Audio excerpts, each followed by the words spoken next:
사랑의 하나님, 한 주를 시작하는 하루 일찍이 말씀과 기도의 자리로 인도해 주시니 감사합니다. 세상 그 무엇과도 비교할 수 없는 은혜의 자리입니다. 이 시간 저희들에게 말씀의 풍성한 은혜와 또한 기도의 친밀한 교제를 허락해 주십시오. 저희가 기도의 내용을 아랠 때에 염려와 두려움에서 믿음과 감사로 나아가도록 도와주십시오. 보다 주님을 사랑하고 닮아가되 우리의 행위와 공로를 의지하는 것이 아니라 오직 예수 그리스도의 은혜를 의지하여 나아가도록 도와주십시오. 그리하여 주님의 생명이 우리에게 있음을 깨닫게 해 주시옵소서. 이 시간 주님께 귀한 예물을 드린 손길이 있습니다. 감사의 손길과 주님께 간구하는 기도의 제목을 들으시고 더욱 풍성하게 이루어 주시옵소서. 은혜와 진리가 풍성하신 예수 그리스도 이름으로 기도드립니다. 아멘. 오늘 함께 읽으실 말씀은 에스더 6장 14절에서 7장 10절 말씀입니다. 6장 맨 마지막인 14절부터 7장 마지막까지 함께 읽습니다.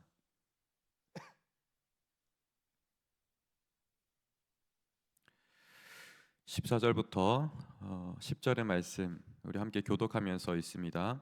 아직 말이 그치지 아니하여서 왕의 내시들이 이르러 하만을 데리고 에스더가 베푼 잔치에 빨리 나아가니라. 왕이 하만과 함께 또 왕후 에스더의 잔치에 가니라. 왕이 이 둘째 날 잔치에 술을 마실 때에 다시 에스더에게 물어 이르되 왕후 에스더여 그대의 소청이 무엇이냐 곧 허락하겠노라. 그대의 요구가 무엇이냐 곧 나라의 절반이라 할지라도 시행하겠노라.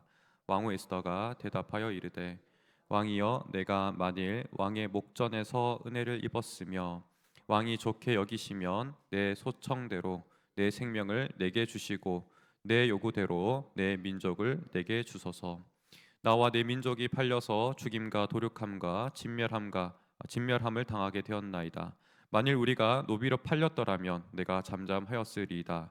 그래도 대적이 왕의 손해를 보충하지 못하였으리이다 하니 아수에로 왕이 왕후 에스더에게 말하여 이르되 감히 이런 일을 심중에 품은 자가 누구며 그가 어디에 있느냐 하니 에스더가 이르되 대적과 원수는 이 악한 하만이니이다 하니 하만이 왕과 왕후 앞에서 두려워하거늘 왕이 노하여 일어나서 잔치 자리를 떠나 왕궁 후원으로 들어가니라. 하만이 일어서서 왕후 에스더에게 생명을 구하니 이는 왕이 자기에게 벌을 내리기로 결심한 줄 알미더라.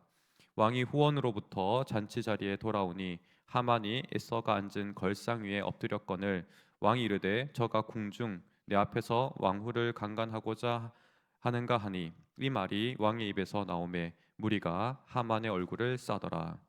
왕의 하르보나가 왕에게 아뢰되 왕을 위하여 충성된 말로 고발한 모르드게를 달고자 하여 하만이 높이가 50규빗 되는 나무를 준비하였는데 이제 그 나무가 하만의 집에 섰나이다. 왕이 이르되 하만을 그 나무에 달라 하매. 함께 읽습니다. 모르드게가 매달려고 한 나무에 하만을 다니 왕의 노가 그치니라. 아멘. 오늘 말씀은 에스더서에 있어서 하이라이트와 같은 장면입니다. 이 장면을 통해서 우리는 믿음을 통해서 다시 한번 또 이 말씀을 의지하는 가운데 이 믿음을 통해서 한 주를 여시는 귀한 성도님들 되시기를 간절히 소망합니다. 이 본문은 하만의 위치를 철저하게 추적합니다. 우리가 현대 카메라가 있다면은 이 성경의 본문을 통해서 카메라 앵글을 찾는다면 그 장면의 변화가 너무나 분명합니다. 장면은 하만의 집에서 시작하여서 에스더가 마련한 잔치 자리인 왕궁으로 이어지고요. 또 이 카메라 앵글은 마침내 다시금 하만의 집에서 마칩니다. 그런데 이 장면들은 한편 마지막 기승전결과 같이 클라이막스를 거쳐서 하만의 운명이 어떻게 끝나는지 또 조망하기도 합니다. 성경은 이렇게 하만을 추적하는데 우리는 이 추적 과정을 따라가면서 하만의 정체성이 무엇인지 그리고 그의 정체성 악인이죠. 악인의 운명은 무엇인지 깨닫습니다. 악인인 이 하만은 왕처럼 온 세상을 호령했던 인물입니다. 모든 신하가 그에게 절을 했던 사람입니다. 그리고 이 하만은 자신에게 절하지 않는 모르드게 그리고 그의 민족들을 철저하게 진멸하고자 했던 악인이었습니다. 그러나 그의 운명은 급격한 계곡의 물살처럼 그 물살에 휩쓸려서 그의 생명을 구할 수 없었습니다. 스스로 구원할 수 없었던 그 운명을 우리가 보게 됩니다. 시편 37편에서도 이러한 악인의 운명을 다윗은 노래하였고요. 73편에서도 아삽이 이러한 악인의 마지막을 고발하였습니다. 고발하며 또 고백합니다. 73편 18절과 19절 말씀 제가 읽어드리겠습니다. 주께서 참으로 그들을 미끄러운 곳에 두시며 파멸에 던지시니 그들이 어찌하여 그리 갑자기 황폐되었는가. 놀랄 정도로 그들은 전멸하였나이다. 이와 같이 고백합니다.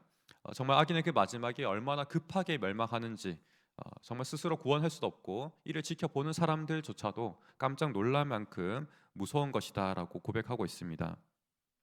악인의 마지막은 이처럼 스스로 내가 무언가 잘못되었다, 이제 돌이켜야겠다, 회개하려고 한다 할지라도 그 급격한 멸망을 막을 수가 없습니다.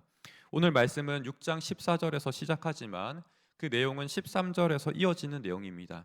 14절의 시작을 읽으면 아직 말이 그치지 아니하여서라고 이야기합니다. 말하는 가운데 있다라는 거죠. 이때 말하는 이들은 누구인가? 우리가 위에 찾아보면 하만의 아내와 하만의 친구들 중에서 특히나 지혜로운 사람들이 말하고 있을 때입니다. 하만에게 조언을 하고 있는 때인 거죠. 그래서 그 내용 13절을 중반 부분부터 읽으면 모르드게가 과연 유다 사람 후손이면 당신이 그 앞에서 굴욕을 당하기 시작하였으니 능히 그를 이기지 못하고 분명히 그 앞에서 엎드러지리이다. 그 뒤에 우리가 말을 예상한다면 어떠한 말들이 이어지겠습니까? 이제는 인정하고 너무 이제 모르드게를 우리가 살해하거나 죽이고자 하는 그런 마음들을 거둬들이자. 여호와께서 함께 하시니 우리가 여호와를 이길 수가 없다. 이와 같은 조언을 하지 않았겠습니까? 이러한 내용들이 기록된 것이 한편 너무 신기하기도 합니다. 대적들의 말, 또 하만이 급격하게 죽음 당했는 그 말인데 성경에 기록되어 있는 것은 참 신비입니다. 중요한 것은 이 조언하려고 했던 이 의도들이 이루지 못하고 그저 예언의 성격으로 그치고 있습니다. 하만의 운명을 그대로 예언하는 역할로 남아 있는 것이죠. 이 말이 채 끝나기도 전에 내시들은 이 하만의 집에 들이닥칩니다. 왕이 기다리고 있었기 때문에 하만 또한 지체할 수 없이 끌려나가듯이 함께 동행하게 됩니다. 그 이후로 하만의 모든 남은 호흡들은 급물살에 떠내려가는 사람의 호흡과 같습니다. 사형수인데 사형이 잠시 유보되는 그 순간과 같습니다. 2절에서는 왕은 다시금 이 에스더의 잔치에 참여하면서 에스더의 소원을 묻습니다. 이전에도 한번 잔치가 열었을 때 5장이죠. 5장에서 너의 소원이 무엇이냐? 왕국의 절반이라 할지라도 너의 소원을 들어주겠다라고 감동하면서 물어보았습니다. 이때 에스더는 어떻게 이야기했습니까? 다시금 내가 어떤 소원이 있어서 잔치를 연 게 아니라 정말 진정으로 왕을 위해서 내가 잔치를 준비했습니다. 왕이 기뻐하시고 이렇게 흡족하신다면 제가 한 번 더 잔치를 열 테니 다시금 그 잔치에 와 주십시오. 이렇게 지혜 있게 말을 하였습니다. 다시금 왕이 깊은 감동함으로 이와 같이 이야기했을 때 이제는 에스더가 아주 단호하고도 분명하게 자신의 요구를 이야기합니다. 3절에서 어떻게 이야기합니까? 자신의 생명과 또 내 민족을 주소서. 사실 이것보다 더 분명한 메시지는 없을 것입니다. 그리고 이어서 4절에서 이 요구하는 한편 생존을 위한 강구인데 이 생존을 위한 강구는 한편 왕에게도 큰 이득이 되고 반대로 이 생명이 잃게 된다면 왕에게 막대한 치명적인 손해가 된다라고 이야기합니다. 우리 4절의 말씀 함께 읽겠습니다. 나와 내 민족이 팔려서 죽임과 도륙함과 진멸함을 당하게 되었나이다. 만일 우리가 노비로 팔렸더라면 내가 잠잠하였으리이다. 그래도 대적이 왕의 손해를 보충하지 못하였으리이다. 마지막에 그래도 대적이 왕의 손해를 보충하지 못하였으리이다. 개역교정은 이 의미를 파악하기가 조금 애매하게 기록되어 있습니다. 이 말은 사실 우리가 노비로 팔렸는데도 왕의 손해가 막대할 것입니다라는 이야기입니다. 노비로 팔리는 그것 가운데 에스더가 사실은 왕에게 우리를 구해 주십시오 이렇게 요청하지는 않았을 거라고 이야기했죠. 그런데 우리가 지금 죽게 되었기 때문에 내가 이처럼 간구합니다라고 이야기합니다. 죽게 되었을 때 왕의 손해는 어떻겠습니까? 막대한 종교를 떠나서 치명적인 것이 되겠습니다. 바로 이러한 상황 가운데서 철저하게 에스더는 지혜 있게 이야기하는데요. 자신의 관점에서 이야기를 분명하게 의도를 전달하되 왕에게는 어떠한 치명적인 실수도 모두 가리고 있습니다. 사실 유다인들을 진멸하는 이 명령, 왕이 내린 명령과 같습니다. 왕이 인장이 찍혀 있기 때문에 왕의 명령입니다. 그러나 에스더는 이러한 모든 화살, 왕에게 책임을 물을 수 있는 모든 화살을 치워 버립니다. 오히려 철저하게 왕의 입장에서 설득하고 요청합니다. 이것이 그동안 에스더와 온 민족이 기도했던 결과이고 또 하나님께 은혜를 구하며 그 결과로 주신 지혜라고 저는 생각합니다. 우리가 그냥 간구하는 것이 아니라 하나님께 기도하며 나아갈 때 이처럼 하나님께서는 지혜롭게 말씀하게 하시고 또 사람을 심지어 왕의 마음이라 할지라도 어떠한 까다로운 사람이라 할지라도 그 마음을 움직이신 역사가 있는 줄 믿습니다. 이랬을 때 왕은 깜짝 놀랍니다. 그리고 이처럼 에스더가 이야기한 이러한 악한 계획을 주도한 사람이 누구인지를 묻습니다. 그랬을 때 에스더는 하만을 딱 가리키죠. 그와 함께 단독하여서 술도 마시고 아주 친밀한 시간을 보냈던 왕은 너무나 깜짝 놀랐을 것입니다. 그리하여서 피가 거꾸로 솟음과 동시에 너무나 황당하기도 하고 또 부끄러워서 말문이 막혔을 것입니다. 이에 왕은 잠시 후원으로 나가서 생각을 정리하고 어떻게 해야 될까 돌아봅니다. 이에 하만은 왕을 잘 알았기 때문에 자신이 벌을 받을 것을, 자신의 운명을 직감하고서 에스더에게 매달리기 시작합니다. 자신의 생명마음은 살려달라고 간구합니다. 참 놀라운 반전이 아니겠습니까? 온 민족을 죽이고자 했던 그 하만, 이제는 자신의 생명을 반대로 간구하고 있습니다. 그러나 이러한 간구마저도, 자신의 생명을 살려달라는 이 간구마저도 오히려 하만에게는 불리하게 작용합니다. 8절에서 왕이 에스더 왕이 돌아옵니다. 돌아오고서는 에스더가 앉은 걸상에 하만이 급하고도 또 절박한 나머지 그 걸상에 함께 올라가서 엎드려져 있는데요.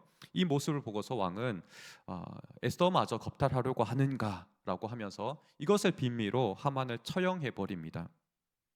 그런데 마지막 그 처형 방식 또한 너무나 기가 막힙니다. 9절에 보게 되면 내시 중 하르보나라는 내시가 왕에게 간언합니다. 아마도 유다인 편이었던 것 같습니다. 초창기 에스더 1장 10절에서도 등장했던 인물인데 결정적인 조언을 합니다. 바로 하만이 왕에게 충성스러웠던 모르드게를 달려고 자신의 집에 20m나 되는 높은 장대를 세웠다라고 이야기합니다. 너무나 충성스러웠던 모르드게, 정말 반역을 빨리 확인하고서 왕에게 조언했던 그 모르드게를 처형하려고 한다는 것입니다. 그러니까 너무나 이 마지막 순간 가운데도 분명하게 드러나는 거죠. 하만의 악함과 유다인들의 의로움들이 너무나 분명하게 대조되고 있습니다. 이런 장면 가운데서 결국은 하만은 자신의 집에 세운 20m 장대에 스스로 매달리게 됩니다. 그러니 이러한 결말을 우리가 어떻게 정리할 수 있겠습니까? 자신이 세운 함정에 또 자신이 세운 처형대에 그 자신이 걸렸고 처형당했습니다. 악의 결말은 이처럼 스스로 막을 수 없을 만큼 급격하고 또 빠릅니다. 이렇게 될 수 있는 이유가 무엇이겠습니까? 역사의 주인공이시자 세상의 주권자이신 하나님께서 계시기 때문입니다. 또 반대로 하나님을 진실하게 찾는 자를 향해서 하나님께서는 에스더와 같이 또 유다인 민족과 같이 보호하시고 그들에게 지혜를 주십니다. 아무리 아하수에로 왕과 같이 충동적이고 또 자기 모순적인 사람이라 할지라도 그래서 인간적인 지혜로서는 도저히 빠져나갈 수 없는 그런 상황 가운데서도 하나님께서는 길을 내시고 또 지키시고 보호하신 줄 믿습니다. 마치 홍해 바다를 마른 땅같이 내신 그 귀한 역사처럼 또 요단강을 말리신 것처럼 그러한 구원의 역사를 에스더 시대에도 또 오늘 우리가 살아가는 이 시대에도 동일하게 베푸실 줄 믿습니다. 이러한 말씀을 의지하여서 우리 또한 새로운 한 주를 시작하며 또 온 세상의 주권자이신 하나님을 의지하고 믿음으로 간구하는 우리가 되기를 소망합니다. 그리하여서 말씀의 약속을 경험하는 우리 모든 성도님들 되시기를 축복합니다. 말씀을 기억하며 함께 기도하겠습니다. 먼저 두 가정을 위해서 기도합니다. 최갑술 권사님 온 가정의 믿음이 하나 되기를 기도하고요. 또 말씀에 순종하는 가정, 온 가족의 건강을 위해서 기도하겠습니다. 김의덕 장로님 가정 위해서 기도합니다. 가족 4대가 4대가 성도로서 견실하며 굳건히 서서 건강한 삶을 살 수 있도록 함께 기도하겠습니다. 또 오늘 말씀을 기억하며 환든 분들의 회복, 특히 아프신 분들이 많이 계시는데 정말 하나님께서 놀라운 치유의 역사를 허락해 주셔서 정말 깨끗하고도 또 쾌유할 수 있는 귀한 은혜 허락해 주시기를 기도하기 원합니다. 속해 있는 목장과 전도에 또 하나님께서 함께 하시는 우리 가정, 이 나라 될 수 있도록 간절히 기도하기 원합니다. 함께 기도하시겠습니다.